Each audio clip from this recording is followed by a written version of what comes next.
I've never seen anybody dedicate themselves to something completely and fail. I've never seen somebody eat right, go to the gym every day, train really hard, and not be in good shape. I've literally never seen it. The universe is extremely giving. If you actually try and you actually want it and you're actually not making excuses, lying, talking shit, you're gonna get what you want. So when I see people who don't have what they want, I consider them losers. And this may be elitist, I understand that. But if I put myself through endless pain to end up where I am, it's very hard for me to have sympathy on the man who's afraid of pain. So you mentioned psychological. So a lot of teens or young people or even adults, they're suffering from a lot of mental health issues. Okay. And what's your advice to them? The world is hyper competitive. If you're gonna be a man who's gonna sit and say, I'm just sad, you are always gonna lose in competition to men like me. Yeah. And there has to be losers for there to be winners. I am tired of sympathy. Sympathy doesn't work for anybody. I'm not gonna sit here and be sympathetic for people who say they're too sad to try hard and be their best. Guess what?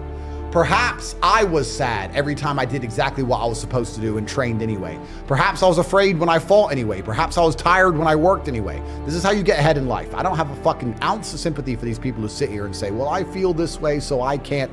Then don't do it. Stay down there. The winners are at the top, and the winners at the top don't give a shit about how they feel. We wake up and we perform regardless of how we feel day after day. So if I'm gonna ignore my own feelings, I'm certainly not gonna take into consideration anybody else's. Yeah. Why am I gonna ignore how I feel and make sure I'm constantly performing regardless, flawlessly, and then sit and go, oh, but he doesn't feel good, so he's allowed to fuck up. No, you are not. You're not allowed to fuck up to your ancestors or to God or to yourself.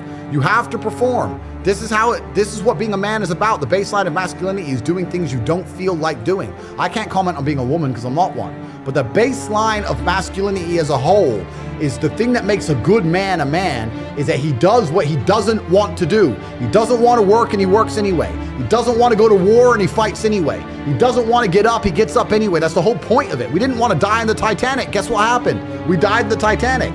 You can't sit there as a man and say you don't feel like it. You're not allowed to not feel like it. You're supposed to do it anyway, regardless. Yeah. So when a man sits there and says, oh, but you don't understand, I'm struggling with motivation. If you are struggling with the motivation to be a winner, then stay a fucking loser. No problem. Stay a loser. Don't care. Because in my circle, there's no losers around me. Your energy is disgusting. I find it revolting. I don't like weakness around me, even near me. Even people coming up saying hello to me. If you're depressed, don't even shake my hand. I do not have time for losers on any regard. Winners only. Yeah.